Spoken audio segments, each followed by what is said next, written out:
गोविंद बोलो हरि गोपाल बोलो, राधा रमण हरि गोविंद बोलो।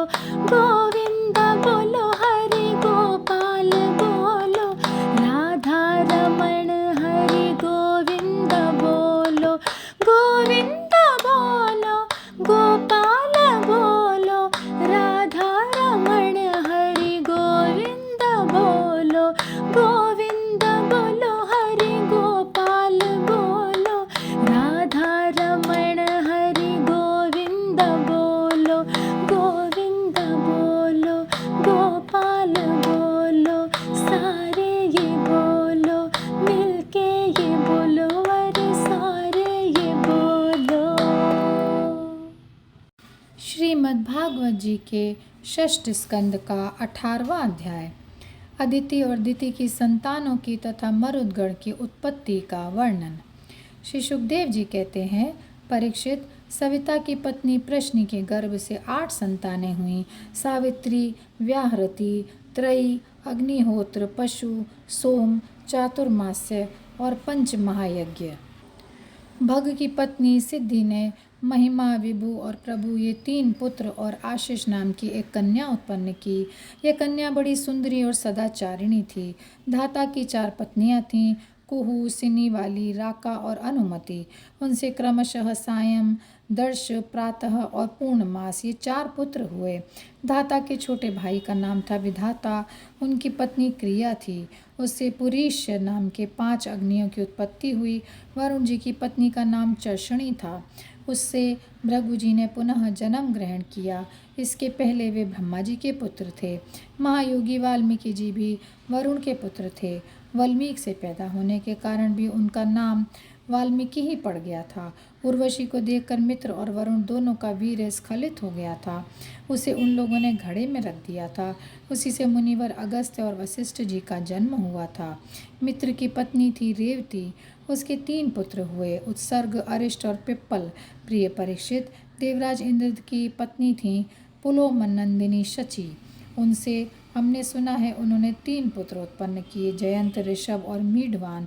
स्वयं भगवान विष्णु ही बलि पर अनुग्रह करने और इंद्र का राज्य लौटाने के लिए माया से वामन उपेंद्र के रूप में अवतीर्ण हुए थे। उन्होंने 3 पग पृथ्वी मांगकर 3 लोक नाप लिए थे। उनकी पत्नी का नाम था कीर्ति। उससे बृहच्छलोक नाम का पुत्र हुआ। उसके 100 भग आदि कई संतानें हुईं। कश्यप नंदन भगवान वामन ने माता अदिति के गर्भ से क्यों जन्म लिया और इस अवतार में उन्होंने कौन से गुण, लीलाएं और पराक्रम प्रकट किए, इसका वर्णन मैं आगे 8वें स्कंद में करूँगा। प्रिय परीक्षित, अब मैं कश्यप जी की दूसरी पत्नी दिति से उत्पन्न होने वाली उस संतान परंपरा का वर्णन करता हूँ जिसमें भगवान के प्यारे भक्त श्री प्रहलाद जी और बलि का जन्म हुआ। दिति के दैत्य और दानवों के वंदनीय 2 ही पुत्र थे, हिरण्यकशिपु और हिरण्याक्ष। इनकी संक्षिप्त कथा मैं तुम्हें 3रे स्कंद में सुना चुका हूँ। हिरण्यकशिपु की पत्नी दानवी कयादु थी। उसके पिता जम्ब ने उसका विवाह हिरण्यकशिपु से कर दिया था। कयादु के 4 पुत्र हुए, संहलाद, अनुलाद, हलाद और प्रहलाद। इनके सिंहिका नाम की एक बहन भी थी। उसका विवाह विप्रचिति नामक दानव से हुआ। उससे राहु नामक पुत्र की उत्पत्ति हुई। यह वही राहु है जिसका सिर अमृतपान के समय मोहिनी रूपधारी भगवान ने चक्र से काट लिया था। संहलाद की पत्नी थी कृति। उससे पंचजन नामक पुत्र उत्पन्न हुआ। हलाद की पत्नी थी धमनी। उसके 2 पुत्र हुए, वातापी और इलवल। इस इलवल ने ही महर्षि अगस्त्य के आतिथ्य के समय वातापी को पकाकर उन्हें खिला दिया था। अनुलाद की पत्नी सूम्या थी। उसके 2 पुत्र हुए, बाष्कल और महिषासुर। प्रहलाद का पुत्र था विरोचन। उसकी पत्नी देवी के गर्भ से दैत्यराज बलि का जन्म हुआ। बलि की पत्नी का नाम अशना था। उससे बाण आदि 100 पुत्र हुए। दैत्यराज बलि की महिमा गान करने योग्य है। उसे मैं आगे 8वें स्कंद में सुनाऊंगा। बलि का पुत्र बाणासुर भगवान शंकर की आराधना करके उनके गणों का मुखिया बन गया। आज भी भगवान शंकर उसके नगर की रक्षा करने के लिए उसके पास ही रहते हैं। दिति के हिरण्यकशिपु और हिरण्याक्ष के अतिरिक्त 49 पुत्र और थे। उन्हें मरुदगण कहते हैं। वे सब निःसंतान रहे। देवराज इंद्र ने उन्हें अपने ही समान देवता बना लिया। राजा परीक्षित ने पूछा, भगवान, मरुदगण ने ऐसा कौन सा सत्कर्म किया था जिसके कारण वे अपने जन्मजात असुरोचित भाव को छोड़ सके और देवराज इंद्र के द्वारा देवता बना लिए गए? ब्राह्मण, मेरे साथ यहाँ की सभी ऋषि मंडली की यह बात जानने के लिए अत्यंत उत्सुक हो रही है, अतः आप कृपा करके विस्तार से वह रहस्य बतलाइए। सूत जी कहते हैं, शौनक जी, राजा परीक्षित का प्रश्न थोड़े शब्दों में बड़ा सारगर्भित था। उन्होंने बड़े आदर से पूछा भी था, इसलिए सर्वज्ञ श्री सुखदेव जी महाराज ने बड़े ही प्रसन्न चित्त से उनका अभिनंदन करके यूं कहा। श्री सुखदेव जी कहने लगे, परीक्षित, भगवान विष्णु ने इंद्र का पक्ष लिए कर दिति के दोनों पुत्र हिरण्यकशिपु और हिरण्याक्ष को मार डाला। अतः दिति शोक की आग से उद्दीप्त क्रोध से जलकर इस प्रकार सोचने लगी, सचमुच इंद्र बड़ा विषयी, क्रूर और निर्दयी है। हे राम राम, उसने अपने भाइयों को ही मरवा डाला। वह दिन कब होगा जब मैं भी उस पापी को मरवा कर आराम से सोऊंगी। लोग राजाओं के देवताओं के शरीर को प्रभु कहकर पुकारते हैं, परंतु एक दिन वह कीड़ा, विष्ठा या राख का ढेर हो जाता है।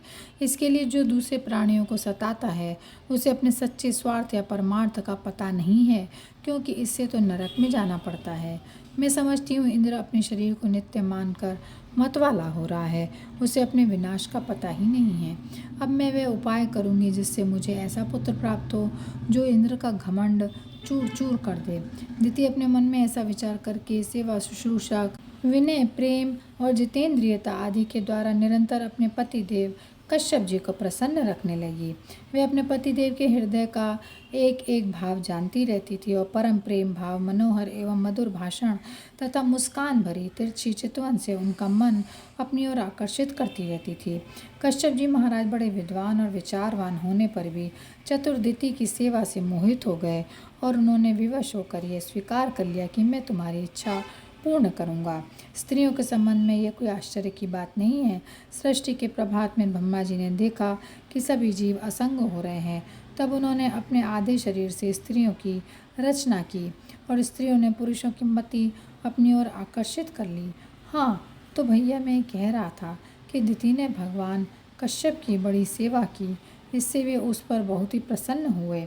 उन्होंने दिति का अभिनंदन करते हुए उससे मुस्कुरा कर कहा, कश्यप जी ने कहा, अनिंद्य सुंदरी प्रिय, मैं तुम पर प्रसन्न हूँ, तुम्हारी जो इच्छा हो मुझसे मांग लो।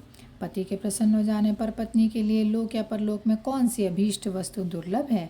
शास्त्रों में यह बात स्पष्ट कही गई है कि पति ही स्त्रियों का परमादेव इष्टदेव है। प्रिय, लक्ष्मीपति भगवान वासुदेव ही समस्त प्राणियों के हृदय में विराजमान हैं।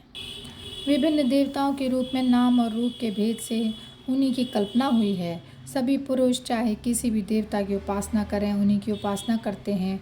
ठीक वैसे ही स्त्रियों के लिए भगवान ने पति का रूप धारण किया है, वे उनकी उसी रूप में पूजा करती हैं। इसलिए प्रिय, अपना कल्याण चाहने वाले पतिव्रता स्त्रियां अनन्य प्रेम भाव से अपने पति देव की पूजा करती हैं, क्योंकि पति देव ही उनके परम प्रियतम आत्मा और ईश्वर हैं। कल्याणी, तुमने बड़े प्रेम भाव से, भक्ति से मेरी वैसी ही पूजा की है। अब मैं तुम्हारी सब अभिलाषाएं पूर्ण कर दूंगा। असतियों के जीवन में ऐसा होना अत्यंत दुर्लभ है। दिति ने कहा, ब्राह्मण, इंद्र ने विष्णु के हाथों मेरे 2 पुत्र मरवा कर मुझे निपूति बना दिया है। इसलिए यदि आप मुझे मुँह मांगा वर देना चाहते हैं तो कृपा करके मुझे एक ऐसा अमर पुत्र दीजिए जो इंद्र को मार डाले। परीक्षित, दिति की बात सुनकर कश्यप जी खिन्न होकर पछताने लगे। वे मन ही मन कहने लगे, हाय हाय, आज मेरे जीवन में बहुत बड़े धर्म का अवसर आ गया है। देखो तो सही, अब मैं इंद्रियों के विषयों में सुख मानने लगा हूँ। स्त्री रूपिणी माया ने मेरे चित्त को अपने वश में कर लिया। हाय हाय, आज मैं कितनी दीन अवस्था में हूँ। अवश्य अब मुझे नरक में जाना पड़ेगा। इस स्त्री का कोई दोष नहीं है, क्योंकि इसने अपने जन्मजात स्वभाव का ही अनुसरण किया है। दोष मेरा है जो मैं अपने इंद्रियों को अपने वश में ना रख सका, अपने सच्चे स्वार्थ और परमार्थ को ना समझ सका। मुझ मूड को बार बार धिक्कार है। सच है, स्त्रियों के चरित्र को कौन जानता है। इनका मुंह तो ऐसा होता है जैसे शरद ऋतु का खुला हुआ कमल। बातें सुनने में ऐसी मीठी होती हैं मानो अमृत घोल रखा हो, परंतु हृदय वे तो इतना तीखा होता है कि मानो छुरे की पैनी धार हो। इसमें संदेह नहीं है कि स्त्रियां अपनी लालसाओं की कठपुतली होती हैं। सच पूछो तो वे किसी से प्यार ही नहीं करती।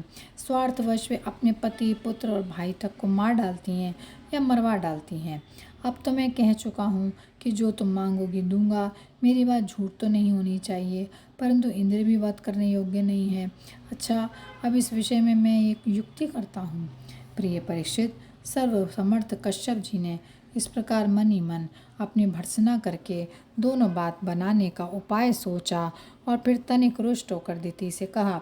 कश्यप जी बोले, कल्याणी, यदि तुम मेरे बतलाए हुए व्रत का 1 वर्ष तक विधि पूर्वक पालन करोगी तो तुम्हें इंद्र को मारने वाला पुत्र प्राप्त जरूर होगा, परंतु यदि किसी प्रकार नियमों में त्रुटि हो गई तो वे देवताओं का मित्र बन जाएगा। दिति ने कहा, ब्राह्मण, मैं उस व्रत का पालन करूंगी। आप बतलाइए कि मुझे क्या क्या करना है, कौन कौन से काम छोड़ देने चाहिए और कौन कौन से काम ऐसे हैं जिनसे व्रत भंग नहीं होता।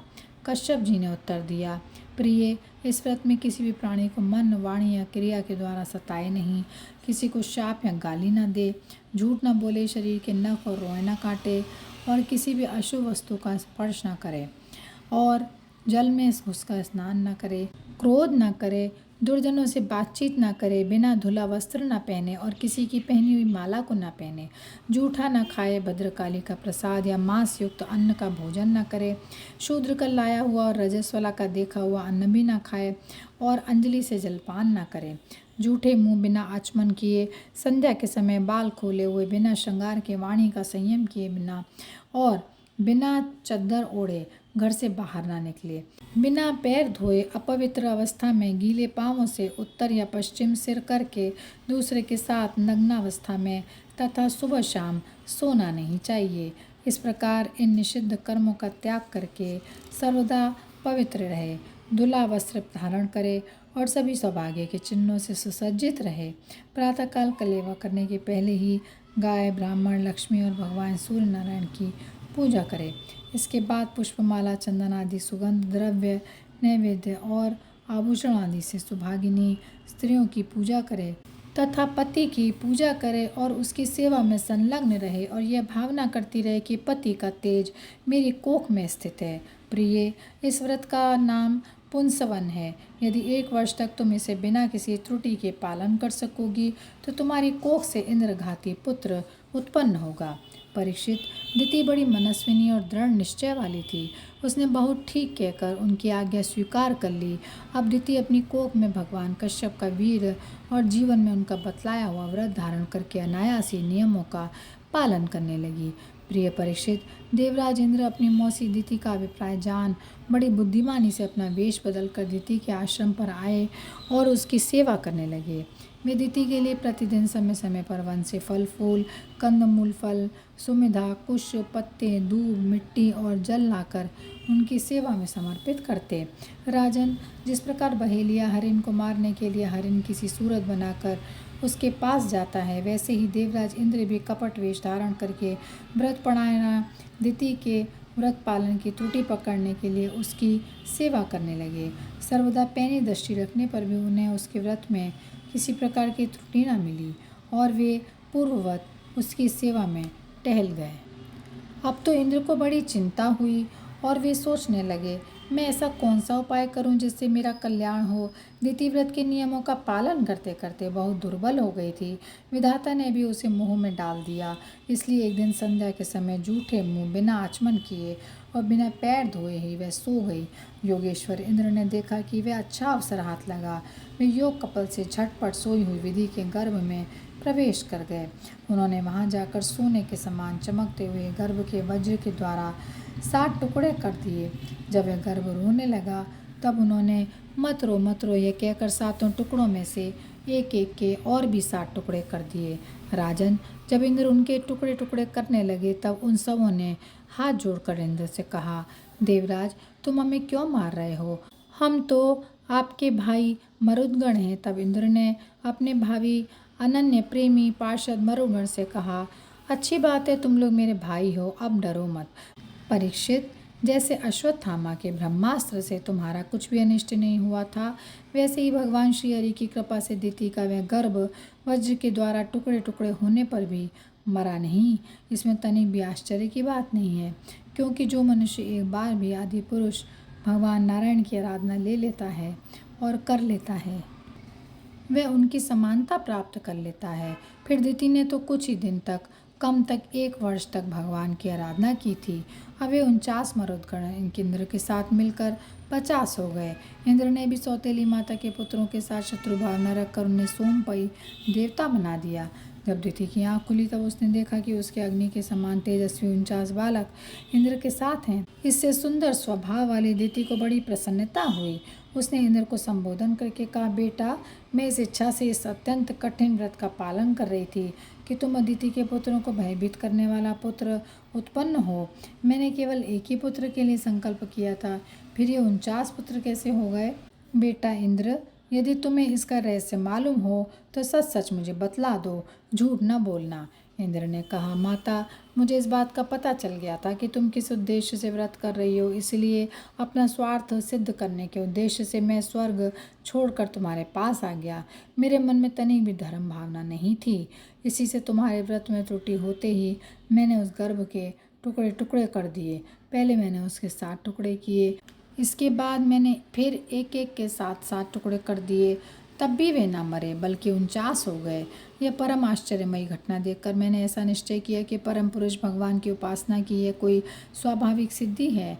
जो लोग निष्काम भाव से भगवान की आराधना करते हैं और दूसरी वस्तुओं की तो बात ही क्या है, मोक्ष की भी इच्छा नहीं करते, वे ही अपने स्वार्थ और परमार्थ में निपुण हैं।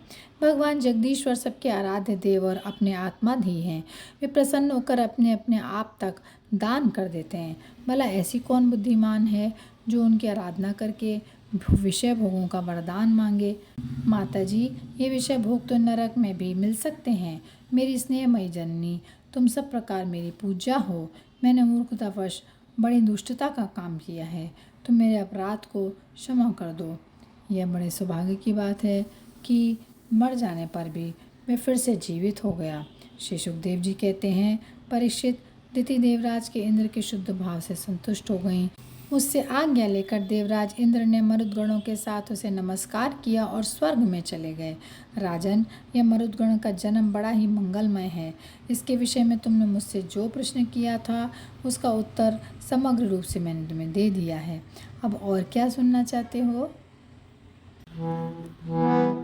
गोविंद बोलो हरि गोपाल।